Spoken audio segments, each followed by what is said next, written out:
Good morning. This is Pastor Ernie Lewis of the Blue Point Church in Sisney, Illinois, with your thoughts for Wednesday.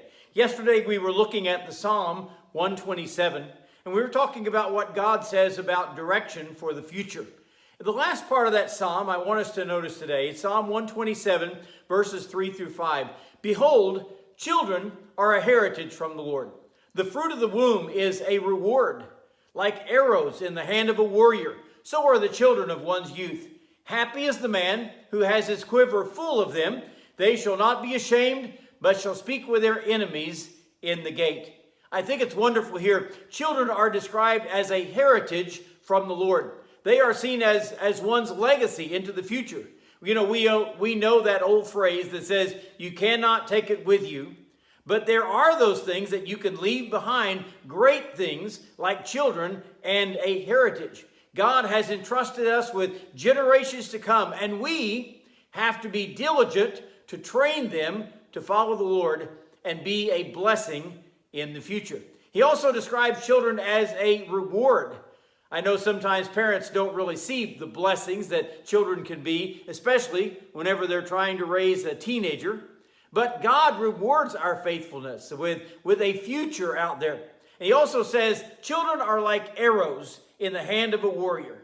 First of all, we must be careful that we aim them straight and true to direct them into their future. He also says there are implications that have to do with warriors, that perhaps later they will be able to protect the family. They will be that one that we can entrust our family with when the patriarch has grown old and feeble. Happy is the man who has his quiver full of them. Now, I realize that a quiver full looks different to some people. Some people think that one child or maybe two children is pretty well a quiver full. Whereas there are some people who know the blessings of children far beyond mere numbers, and they don't really care how many they have.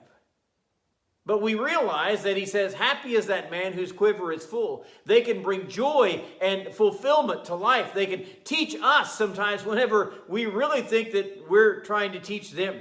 As a matter of fact, they can bring laughter into a home and cause us maybe to realize more the seriousness of the future. Job was one of those people that the Bible speaks of as perfect and upright. And one of the things that it says about Job is that daily he offered burnt offerings for each of his children for fear that perhaps they might have sinned and cursed God in their hearts. He cared so much for his children. He was directing them in such a great way that he offered a sacrifice for each of them daily. You know, the Bible says these people also won't be ashamed when they speak with their enemies in the gates. These children will be such a blessing in the future that they will even become our advocates. Or perhaps later in life they will be able to protect us or settle disputes, defend our reputation. Do we see our children today as a reward or even a heritage from the Lord? Are we happy today whenever we realize our quiver is full? God has not only blessed us with a great family, with wonderful children, but we are responsible to send them out into the future prepared to serve the Lord in such a way that will make a difference even in others.